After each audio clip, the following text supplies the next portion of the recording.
Hey everyone, welcome to this week's episode of Women Serve 2. Today we have Deb Parsons with us. She is a 25-year veteran of the Air Force. She served in the service's career field, performing duties in food service, lodging, recreation, fitness, honor guard, and mortality affairs. She also served as a technical training instructor, first sergeant, and squadron superintendent. She was stationed in South Korea, Guam, Italy, Texas, Portugal, Iowa, and Florida. She deployed to Korea, Bosnia, Afghanistan, Qatar, and Jordan. She serves currently on the firing party and as the publicity chair of the 4 Sam Houston Memorial Services Detachment. The team provides military honors to eligible veterans and service retirees at the 4 Sam Houston National Cemetery. She is also a volunteer narrator producer for a local bi-weekly radio broadcast for Owl Radio in support for those with visual impairments. She is also a member of the VFW and American League and a lifetime member of DAV Chapter 5. So, Deb, thank you so much for being here. Thank you for having me. So, one of the things that I like to have the women do first thing is kind of talk about their military experience. Why did you do the Air Force? Why did you choose the career field that you did? And just kind of talk about your journey. Wow, where to begin? So, I had an interest in the military from junior high. I knew my grandfathers had served, and they were both my heroes. And I was in a home ec class, and there was a magazine with an advertisement for, it was probably National Guard or Reserves, with a woman in uniform. And I was a little bit of a tomboy, and that just really appealed to me. And I said, you know what, someday I might do this. And then come high school, I had a good friend whose sister was deployed in Operation Desert Storm. And again, I'm like, wow, she's a woman. That's awesome. But didn't really think much of it. And then come senior year, I started to realize, you know what? I can't afford college. College really, I don't think it's for me. And I went back to let me look at the military. Not a lot of exposure to the military. I had step family that was in the Navy, so the assumption was I would go Navy. And I realized, wait, I don't like water. I don't swim. I think I'm going to go Army. And then my dad started to realize, okay, you're really serious about this military thing. No, you're not going in the Army. And I said, but Dad, they're guaranteeing me photojournalism. That's what I want to do. And he said, okay, let me tell you about rucksack marches. I'm like, oh, that sounds fun, Dad. We go hiking. That's terrific. He goes, no. This is what a rucksack march is. And oh, by the way, on top of your gear, you're going to carry all of your camera equipment. And, I'm 18 at the time. I'm like, maybe that's a bit much. And I knew some people, friends of the family that had Air Force family members. I said, all right, let me check out the Air Force. I did not pick the career field. It picked me, as does often happen. I came in guaranteed, and I had 4 jobs I knew I wanted to do, and there was nothing else I wanted to do. And they said, but you have to pick a 5th one. And then they tell me about this job called MWR.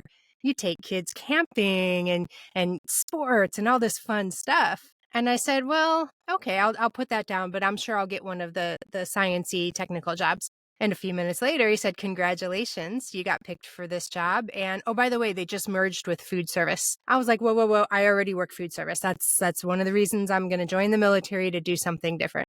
Yeah, not so much. So join the military, get orders to Korea for my first base, which was a shock. I didn't even know where Korea was. I figured, I think that's from MASH. My dad used to watch that show. And I had someone tell me, you're going to be in what's called a Red Horse unit. So yeah, it's going to be like MASH. You're going to sleep on cots and carry a weapon. I said, no, I want to do something. No, I changed my mind. So then at the DEP station, I had someone come up to me and say, hey, your electrical scores, they're fantastic. Do you want to do anything in the electrical career field? I'm 19. Again, I know nothing. I'm like, no, that sounds boring. I get to basic training and my TI goes, oh, you're going to work mortuary. Wait, no, I'm not. What are you talking about? And so again, I'm like, okay, I think I want to get out of this career field. Too late. And my first base being Korea, I worked food service. I already had experience in it. Wasn't my favorite thing to do until Italy, when I was assigned with the Navy, and their food service, they cook everything from scratch. And I got to be a baker, bake everything from scratch, and absolutely fell in love with it and loved food service after that. But also worked a lot of different jobs in the career field. I feel I had a great career. It wasn't easy. I wouldn't expect it to be. There were definitely difficult times I wanted to quit, but it was a good career. I got to travel the world. I still have friends from all my bases, all my deployments, and you just don't make friendships like that in the civilian world. So yeah, that was my military career. I actually wanted to keep serving. I was deployed to Jordan. I got injured my first day. I was really sick throughout that time. I was having a hard time getting my next assignment lined up. And I said, you know what, I think this is time to go ahead and retire. And the timing was perfect because the next year I was able to take care of my grandmother and be there with her at the end. And I wouldn't have been able to do that if I was still serving. And I'm incredibly grateful for that time I got with my grandmother. So everything for a reason, and it worked out pretty good. Well, I'm glad it worked out. And I also agree, like everything happens for a reason. And one of the things that you said that I definitely resonate with is the friendships that you build in the military are lifelong, and it's the camaraderie is just different. And I tell people this all the time because they're like, well, why do you always like, why are you so like veteran, veteran, veteran? And I was like, it's a different community. Like once you know that someone else is a veteran, it's almost like an immediate camaraderie and bond. And it's just amazing to me because I've been out for 8 years now ish, and I haven't felt that either in the civilian world. And some of my best friends have come from the military or just the veteran community. I would agree with that.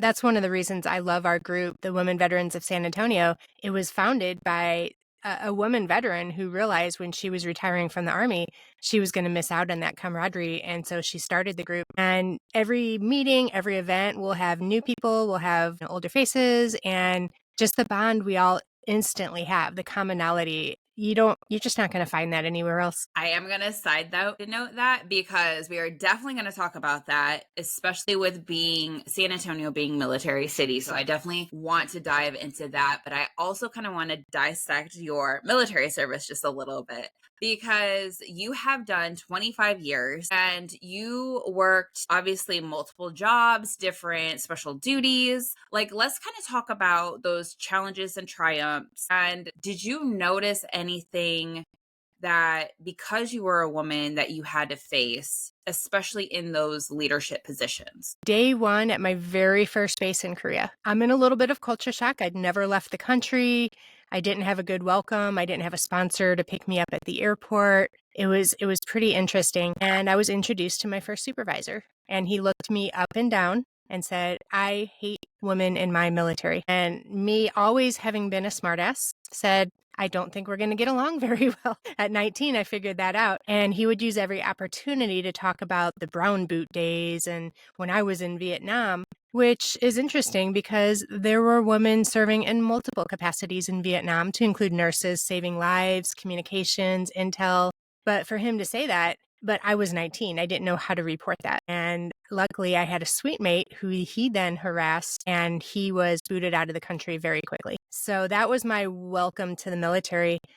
And throughout every rank I was in, I felt I had to outwork my brothers in arms. I remember being in Guam and having a training day where we're putting up tents. Well, by the time we had that training day, I had already deployed. I had lived in a tent. I had plenty of tent experience. And I was also bodybuilding at the time. So I was pretty strong. And I had this, I believe he was a staff sergeant, say very loudly he did not want to be on my tent team because I was a woman. And everybody there knew me. I was probably an E3 at the time. They all backed up. They're like, whoa. And I took the opportunity to pretty disrespectfully just go off on him and in every aspect that he was wrong.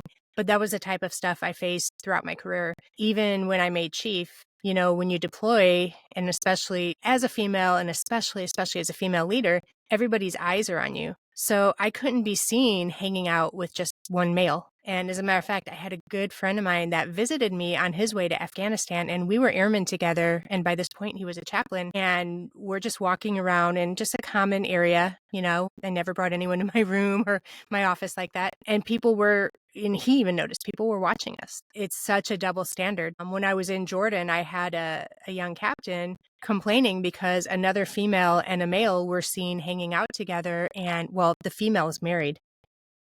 I pretty much chewed him out and explained how attitudes like that affected me, my career, my personal time, everything, because people felt the need to make assumptions about a woman because she's seen talking to a male. It was stuff like that just throughout my career. So how did you overcome those situations? Because clearly it started early on in your career and it took you all the way towards the end. So for women who are struggling with that in their military service now. What is some advice or some things that you did to kind of overcome that? So even before I joined the military, I worked with a lot of guys, so I kind of knew how to handle it and to try not to take it personal. But had I known ways to report back then or to go to their supervisors, I think I would have done it. I will say at my first base in Korea, I don't know that me reporting would have done much because at the same base, I had an E7 talk to me and say, listen, you need to watch how you dress. You need to watch how you act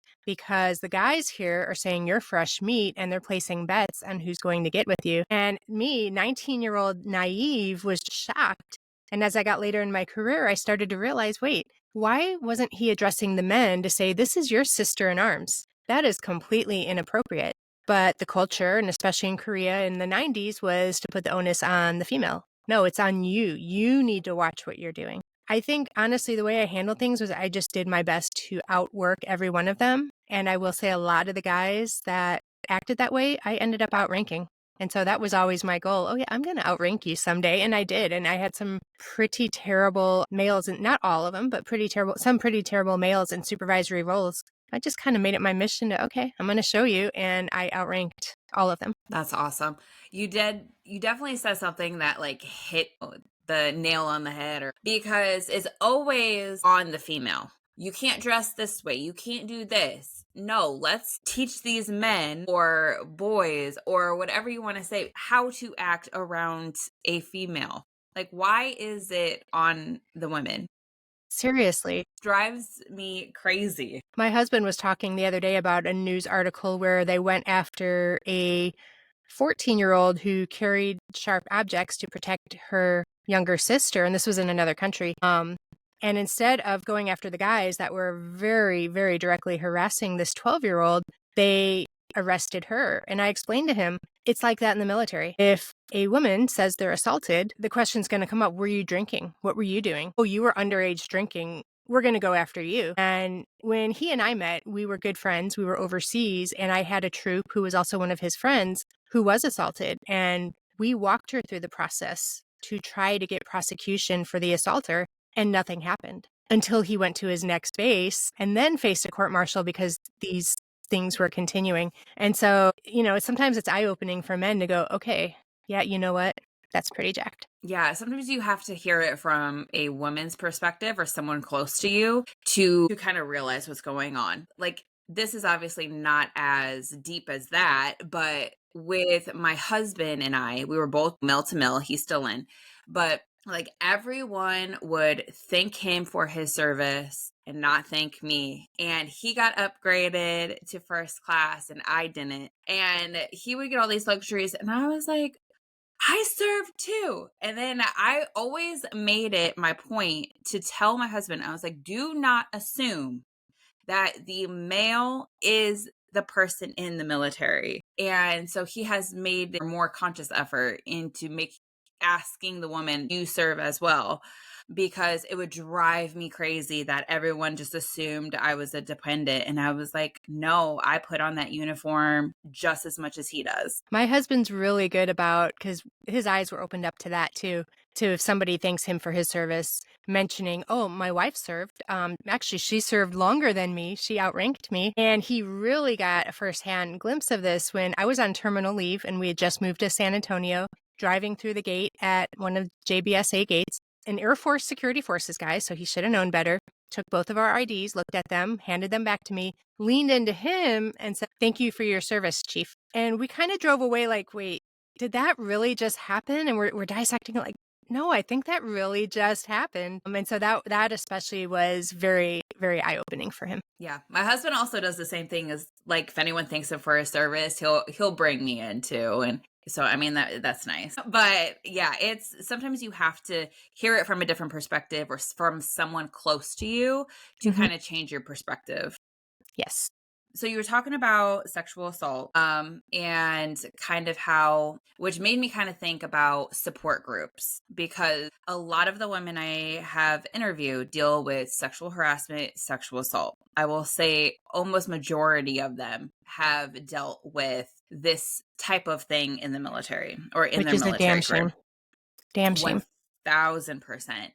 but it doesn't end, like that trauma doesn't end the moment you get out of the military. So with your expertise, and because you're also very involved, you've been in leadership, you were a chief, like what is the importance of support groups after the military? Incredibly important. And I tell you what, within here, Military City, USA, there are so many groups to help with that.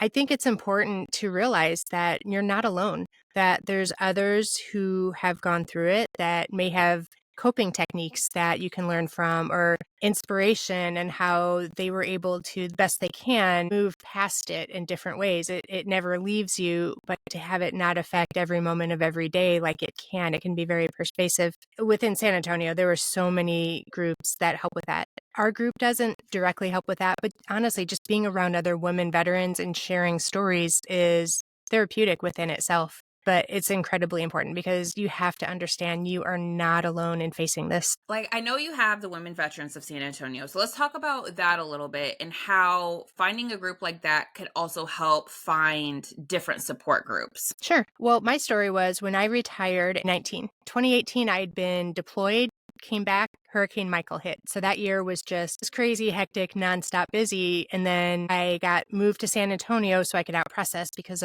facilities were destroyed. And even though I knew tons of people here and I used to volunteer with different organizations, when I first retired, I was just kind of lost. I had no, I just kind of sleep half the day away and just wasn't happy. And I mean, it was very, very stark to go from just so much busyness and the operational needs of the Air Force to I just don't have anything right now. And so I went to a Women Veterans of San Antonio event. It was for a Texas Women Veterans Day, and realized, okay, I think I found my tribe. And the beauty of it, again, is just getting out of the house, getting around other people. And I've had so many people tell me this, how it's helped them to be around their sisters because they thought everything they were coping with, PTSD, sexual assault, sexual harassment, everything. They thought they felt they were on an island, and they come to these meetings and these groups and realize, okay, I'm not alone. And, the stuff we talk about as veterans, right, that you might not be able to talk about to your civilian neighbors or coworkers. Matter of fact, they might be a little bit scared of you if you, talk the way that we tend to talk, and they don't, face that when they're with our organization. So it's just important to not just sit at home and feel sorry for yourself. Find your tribe is what I say. Yeah, I agree with that. So, like, kind of what we were talking about prior to the recording, that like we just moved here to San Antonio about 3 months ago, and just the amount of women veterans that support each other here has been huge. I met one of your guys' members through doing a physical therapy rotation. And so we connected, and I reached out to have anyone on the podcast, which got you here. And then Amanda May with the Women's Veterans Calendar, she was a previous guest and she's very involved here. It's just crazy to see the camaraderie and the support, even though there's different organizations, but how much they also overlap. And honestly, there's no competition. We all work together. There's plenty of times where one of us will get a phone call about a woman veteran in need, and we have a group text and we see, each of us can help in different ways, and whatever we can do to support our sisters in need. We'll have events together. We usually do a huge Texas Women Veterans Day event every year. And the women veterans groups are on the first floor. We're all in the same section. We share each other's information, cross-post, you name it, because it's important that we're all a team and we're all in lockstep, and we all may have different missions, but at the end of the day, it's supporting women veterans. And that's one of the things I love the most about Military City, USA. Yeah. And like I said, we've only been here for a few months, but I've immediately and strongly saw that already. And I just love it because I'm like, yes, this is like, I feel like this is where I need to be. So let's talk about a little bit about the challenges that women face post-military. Because I know homelessness is a big one. Suicide rates are actually higher for women than men. Can you talk a little bit more about what you've seen and how essentially we could help combat that? Sure. Let's talk about homelessness. Texas, of course, has the most women veterans and also the most homeless women veterans. And it's definitely an issue. The rates have started to go down a little bit, but honestly, one homeless woman veteran is too many. What a lot of people don't realize, being homeless doesn't mean that you're physically on the street. It means you do not have a permanent residence. So you might be sleeping in your car, you might be couch surfing and staying with family, but you do not have a place of your own, and that's considered homelessness. The levels have gone up since 2020, but they've gone down in the past year. So from 2023 to 2024, homelessness did drop 16%, but that still means there was about 3,329 homeless women veterans, and that's according to the U.S. Department of Housing and Urban Development. So again, this is on the streets, in a car, in an unsafe situation, you name it. And we definitely have a much higher homelessness rate than our civilian counterparts. And there's so many reasons. Trauma.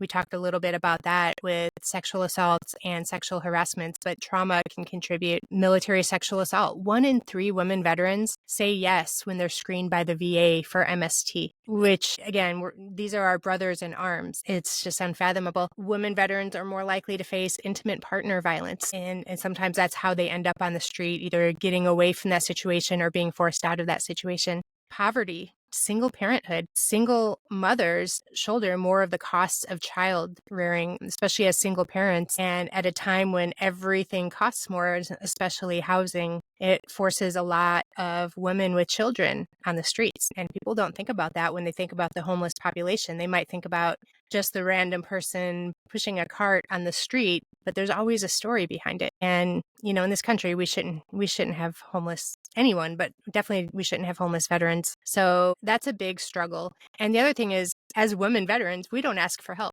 You know, we're tough. We got this. We had to be tough to keep up with their male counterparts. And so a lot of women veterans just won't ask for help. And so finding ways to reach them can be extremely challenging. But the highest rates, of course, are in Texas, and especially in San Antonio, because again, we are Military City, USA. A lot of veterans end up here, especially for the supports that are available. So if a woman were to find herself in that situation where she is homelessness, like, are you familiar with how she would get help or how we could get her to get help? Sure. There's a lot of programs now. Keep in mind, it always depends on funding too, which is another issue right now. But there's programs through the VA, through Endeavors, which provides mental and health services over on Days of Allah. There's the GI Forum, even Haven for Hope, Salvation Army. There's a lot of organizations that run different housing programs with the goal of getting people off the streets and also helping in other areas, you know, financial management, employment, and whatnot. So usually the first stop would be a referral to one of these organizations, and some of them even have grants specifically to help veterans. So Catholic Charities is a good one. They help out a lot. Even if someone's not yet homeless, but they're scared they're going to be because they're missing a mortgage payment, there's programs for that as well to help out with that. Even through Bexar County and again through the VA, there's programs to help. So I'm just going to caveat. So when I just moved here, it's Baxar, and I thought it was Bexar County for the longest time.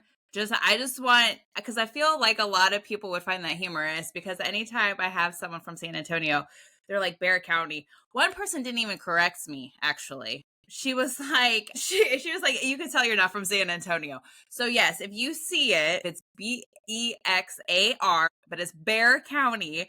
If you are in the San Antonio area and do need help, just please be aware that is Bexar. Correct. And even outside of Bexar County, like Comal County has programs. Every county has something for veterans. I just feel we probably have more because of our population here in San Antonio. I mean, even so, I currently live in Marion, and even when you drive towards like Randolph, it has this big sign that says entering Military City, USA. And I think that is just like a testament to like how much and how many veterans are in this community. You know, it's funny. I always say, yes, we're Military City, USA, and I love it, and I'm proud of that. But even in Military City, USA, people forget that women serve too. You know, and that's when I know. it's crazy. I have a friend who is a disabled woman veteran who parked in the veteran spot at Lowe's, as she has the right to. And she had a civilian woman almost pull her out of her truck because she was so angry that you are taking the spot of a veteran. I'm like, but again, women have been serving for how long? That's why my podcast is called Women Serve Too because I found myself in that situation where I was screaming, Women Serve Too. Like, I do not understand how people cannot comprehend that women also say I do and defend the Constitution and go through basic and do all of the things. And it drives me crazy Well, even because in, it's so hard to comprehend that. yeah, even in like World War II and Vietnam and Korea, women served. The difference was they weren't drafted. They volunteered. They raised their right hands voluntarily to serve in harm's way. And there were men that did too, as well as men that were drafted. But people just seem to forget that. We even on the back of our t-shirts that you can see here, they all say women are veterans too, because it just needs to be said and said loudly. I was talking to another fellow female vet, and she made the comment that women, like women veterans, have a hard time saying that they are a veteran, like wearing the shirts, wearing the hats, because they feel like their service is inadequate. Mm-hmm. And because you'll have these men who, again, any amount of time is amazing, but like served like a year, and it's like all their whole outfit is veteran, but women have a hard time wearing things that say veteran or women veteran. What are your thoughts on that? So I feel there's a lot of reasons for that, and we talk about that a lot. Some women, because of their experiences in the military, may be trying to almost block that out. They do not want to be seen as a veteran because their experiences were so negative, and that's pretty common. Or others, again, they've been told by males who may or may not have even served. They may have been the I wanted to serve but crew telling us that, I mean, did you really serve? Yeah. Or the comments of, oh, well, women, they just get pregnant to not deploy. Listen, two of my biggest deployments I went on last minute for men who had family situations. So to say, oh, well, women just get out of deployments, well, men do too. And I've deployed just as much, if not more, than a lot of men that I know in the military. It's unfathomable, but I personally love to wear my women veteran stuff. I get mostly good comments of it. Again, Military City, USA, we've had people wear their veteran stuff and go, did your husband serve? Oh, is that your boyfriend? No. I handed my own ID one time, and it was to get a side job. I just was getting out, but I was like on leave or something. But anyway, I still said active duty, and I had my picture. And she's like, "Oh, your husband's in the military." I'm like, "But you're holding my ID, and it says active duty with my picture." Uh-huh. Yep. So yes, it is so common, and I don't think a lot of people fathom that a women serve. And I have one of my best friends, she was the one that really pushed me to do the podcast because she knew my frustration, and she's still active duty, and she was like, you need to do this. And she buys the shirts all the time, and she will tell me every single time, she's like, you know how many compliments I get on this shirt? But she'll still get the same comments. Oh, does your boyfriend, husband serve? And literally the shirt says women serve too. And it's, yes, I will wear it and do it until the day I die. Especially at the VA. So you don't get told, oh, okay, what's your husband's social? Yes. No, my social. So speaking of the VA, a lot of people have their thoughts on the VA. What are your thoughts? So personally, I've had mostly really good care from the VA. I've had one doctor that I felt didn't take my needs very seriously, got transferred to another doc and was great. However, I've heard so many stories from our members and other women that, comment on our pages about being sexually harassed at the VA, again, being told they're not veterans. I have a good friend who was getting great care in San Antonio, moved to a different VA. Her and her husband are both combat veterans. Both had the same primary care doctor. Husband goes in, gets everything he needs, his referrals, good to go. She goes in and gets told, I mean, you can't have PTSD. You're a woman. Well, first of all, PTSD isn't just from combat, but okay, thanks. So when stuff like that happens, I get really frustrated. I know in San Antonio, we've had good women veteran coordinators, and they've done roundtables and different events so we can explain our concerns. We did a roundtable where we all talked about these VA advertisements don't relate to us. They're all men, and they're usually much older men. What does that have to do with us? How do we relate to that? And so I feel they've done better about that as well. But personally, for the most part, my concerns with the VA have been wait times, not because I'm a woman, but that doesn't mean that other women aren't facing difficulties. Yeah, I mean, I feel that too. Yeah, because I haven't really dealt with a lot of the VA, so I only right now use them for the Montgomery and post 9/11 bill. But I'm sure the more I try to increase my VA rating, I'll have to deal with them a little bit more. So I guess I'll have more to say then. Yeah, it's kind of like any medical field. You're going to have doctors you can relate to and doctors you can't. And I've been lucky. I have a great primary care doctor that looks out for me and makes sure I'm set up for all the screenings that we as women need to have, listens to my concerns. But again, like I said, not everybody gets that. And especially if they have a doctor that just doesn't understand women's service and how it's different than males in a lot of ways. So let's talk a little bit about the suicide rates Yes. because I know women rates are higher than our male counterparts. Yeah, I was reading a DAV report, and they put out good reports about women veterans. I really enjoy reading them because they're pretty factual. And they had data that they pulled from the VA saying that in November 2023, the suicide rate among women veterans jumped 24.1% between 2020 and 2021, which was 4 times higher than the 6.3% increase among male veterans. And again, jumped 24.1% compared to 2.6% among non-veteran women. And a lot of the same reasons that women veterans have a high homelessness rate also relates to the suicide rates, that the things that we faced in the military, the sexual trauma, intimate partner violence, reproductive health challenges. I even read an article earlier that even menopause can affect depression and how you cope with that. So, yeah, I mean, one is too many.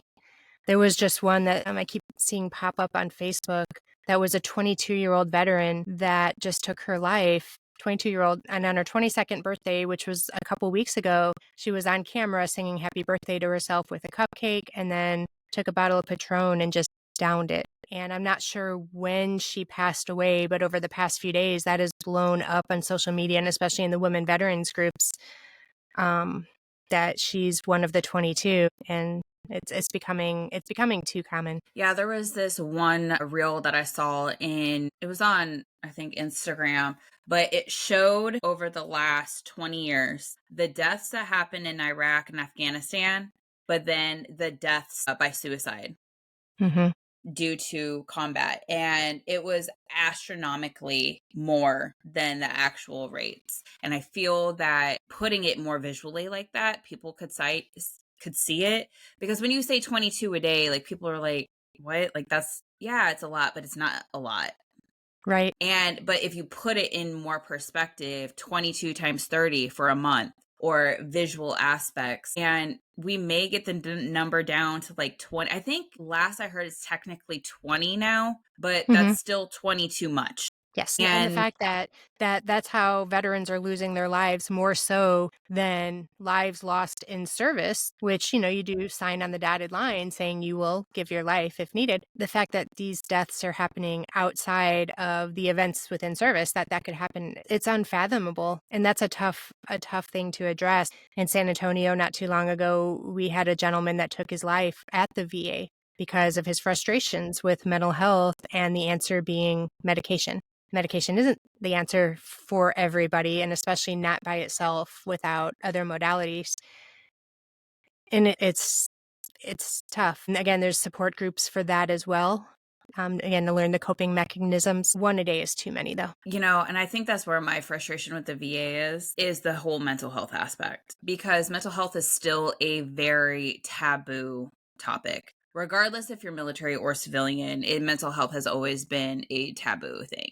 Like if you say you have a mental health illness, people immediately think you're crazy. And that's not it. It's you're struggling with something, or your brain is literally reconfigured based on what happened to you. And when I reached out to the VA one time, it took them over a year to reach out to me. And this was when I went from active duty to wasn't even in anymore. And we already PCS'd. And they were like, do you still want information?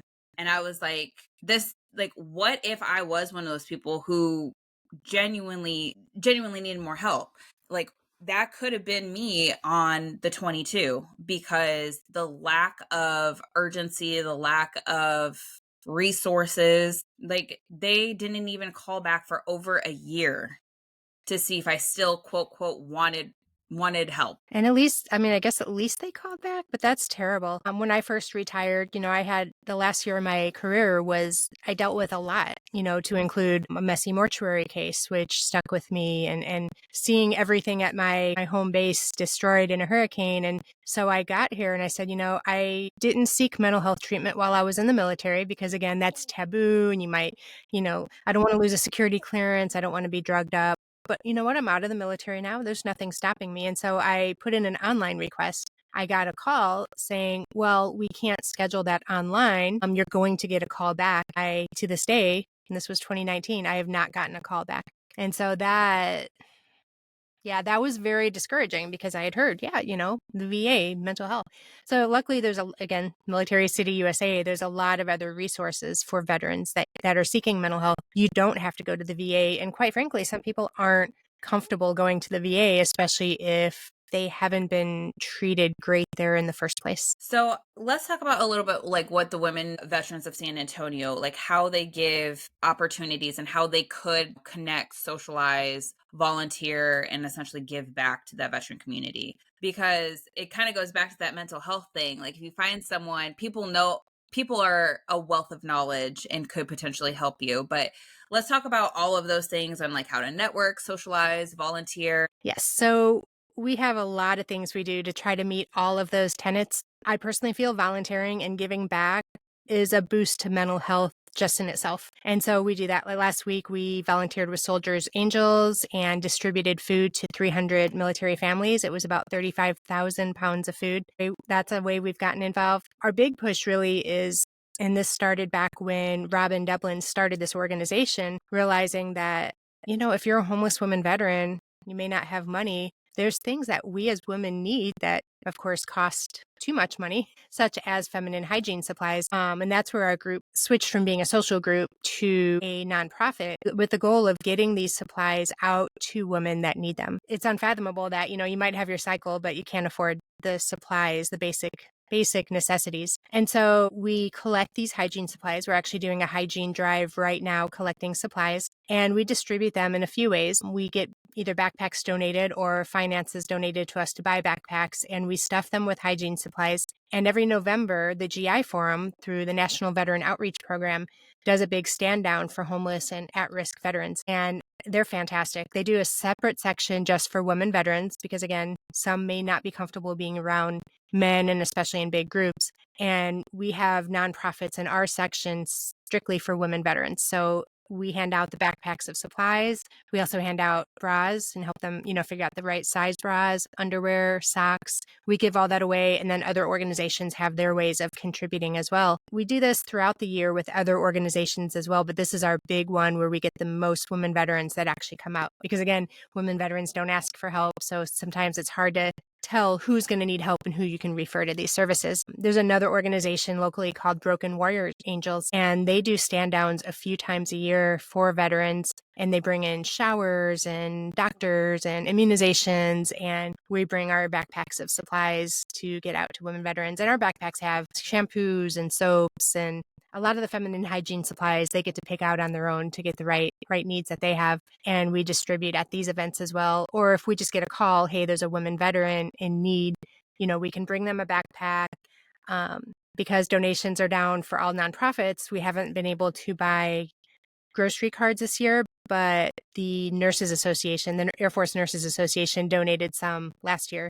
So when needed, and we have a woman veteran that might have food in poverty, then we're able to give them these gift cards as well. Super important. On the socialization aspect, just last week, we had a coffee. We had several full tables over at Creppuccino, which is near Audie Murphy, a great place. They're very supportive of us. And we had first timers. We had members that were here at the very beginning. And again, it's a sisterhood. It's just we all get together and you don't even know the person next to you, but you know them. And that's fun. We do a wine bus every year. We do a holiday party every year. So we do just a variety of events to try to get women veterans out of the house. So we try to do outdoor events, not in the summer. Yeah, entertainment events, you name it. And we have an event coordinator that puts together fun things for us to do all the time. We're not a mental health organization. We don't address specifically PTSD and MST, but again, just getting women together out of the house, socializing, the like-mindedness, to me, that helps in its own way. And of course, if people have questions or they need referrals to other organizations, we can do that as well. We also have a web page that I just finished building that has resources tabs. So if you're looking for VSOs, medical, mental health, even recreation, retreats, there's drop downs for those, and you can look through those. There's also a link, a tab for emergency assistance. So it could be housing assistance, food assistance, and just the different resources we have locally. And I love that because it's all in one place, right? Like people don't have to constantly search and figure out which places are good and which places will help. So I will definitely add that in the show notes for the website so people have that in their back pocket. So how can someone get involved with your organization? If they're a woman veteran, and they want to join, we are on Meetup. And you can go on Meetup and look up Women Veterans of San Antonio and join that way. We're also on Facebook, LinkedIn, and Instagram. We are on X, but not a whole lot of traffic on X these days. And we also have an email address, womenvetsofsa@gmail.com. And you can reach out any of these ways and we will get back to you. And people do reach out. And people have a lot of needs, I feel like, more and more every year. So other organizations, because I do kind of want to hit on this only because I saw a post from the Millennium Veteran, and she talked about the VFW and American League and trying to appeal to the millennials and the younger generations. So can you speak on, since you're a member, a little bit about the VFW and the American League and also the DAV? Sure. So my experiences with the Legion and VFW, while I was even still in the military, weren't positive. As a woman, they just assumed auxiliary. Here's the auxiliary. And I'd have to go, what are you talking about? I am in the military. That doesn't make sense. I feel that's changing. So say locally, VFW Post 76, which is the oldest VFW in Texas. They're fantastic. They do so much for the community, and they have their first female commander, who actually used to be a vice president of our organization several years ago, Monica Morris. And so I feel like they do activities, they bring in bands, they do things to, so it's not just for the older men who want to sit at the bar and drink. Now, they do have a bar. It's actually a really nice bar. But I feel a lot of the VFWs, and I can't speak to every single one of them, but a lot of them are modernizing. To me, if I walk in and smell cigarette smoke, probably not going to go back there. There was a VFW, and they're a big supporter of us. But every time I go to pick up donations, I walk out smelling like a cigarette. So I'm hoping that eventually changes. And same with the Legion. Alamo Legion Post 2, which is down on Fredericksburg, one of our members was their vice commander. And unfortunately, she passed away recently, but her name was Pat. And she was a vice commander, 92, 93 years old, and still running their fish fries and doing all of that until, she had an accident and couldn't do that anymore. So, but you're seeing more females in those roles. I think that helps. But then, a lot of people, if they join an organization, they do it because they want to be involved in the community. And not all of them are as involved or do as much to support veterans. So I know there's specific, VFW Post 76, if we have a woman veteran in need, we can go to them and if they qualify, get the supports. There's other VFWs that will only support if you are a member, which goes kind of against the state guidelines for them. DAV Chapter 5, I'm a big fan of because they do so much for the community as well. When Pat was hospitalized and needed some assistance, and they're really big, they're good with claims and whatnot, they went directly to her multiple times to make sure her affairs were in order for, her spouse being on her VA and helping her spouse apply for her own VA benefits. So I feel like if people join an organization, they want it to be for more than just smoking and drinking. And as the older members kind of age out of these organizations, and sometimes it might take a little bit longer depending on which post, I feel like it'll become more modern and be that way. I hope. I will say I did become a member of the VFW, and I haven't gotten involved with the ones here. But I just found it intriguing that she made that post because I was like, because my husband made the statement, yeah, I just want to go to the VFW and just sit at the bar and have drinks with the old men. So there's still that conception. And I was intrigued. Like, once I saw that post, I was like, I wonder if they are trying to appeal to the younger generation or if it's still very, I'm going to sit at the bar and drink all day. I think it honestly depends on the location. It truly does. The reason I joined the VFW, my husband did as well, the post that we did, which was 76, was because of their involvement and because it isn't all about the bar and smoking.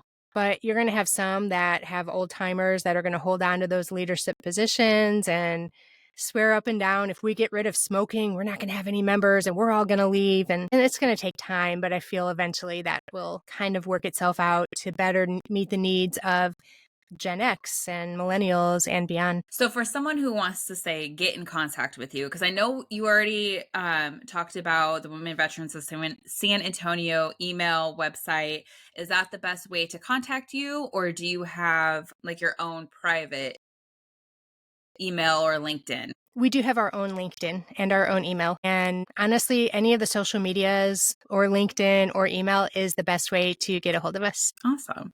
Or even just come out to an event and talk to us. You see us, we're all wearing our Women Veterans of San Antonio shirts, just come talk to us. And that happens quite often. We'll have a lunch and someone will come up to us and go, hey, I'm a woman veteran too. And I love that. Yeah, it opens up that conversation. So what is one thing that you would hope listeners take away with this episode? Don't disparage women's service. Don't assume because we were a woman, we sat at a desk and got out of deployments and didn't have to work twice as hard as our brothers. So listen to our stories. If you wouldn't ask a male, well, did you really deploy? Then why do you feel comfortable asking women that? Because you know what? Yeah, there's women that haven't deployed. There's men that haven't deployed, but men don't get their career interrogated like we do as a woman. Like, yeah, but did you really? Well, yeah, we did. And by the way, women have lost their lives in service to this country for decades, but you don't question the men. So don't ask a question to a woman that you wouldn't ask to a man. That's very frustrating. Just get to know us, I mean, maybe in your time you didn't see a lot of women, but that doesn't mean that women aren't a significant part of all of the branches of the military now, and critical part too, for that matter.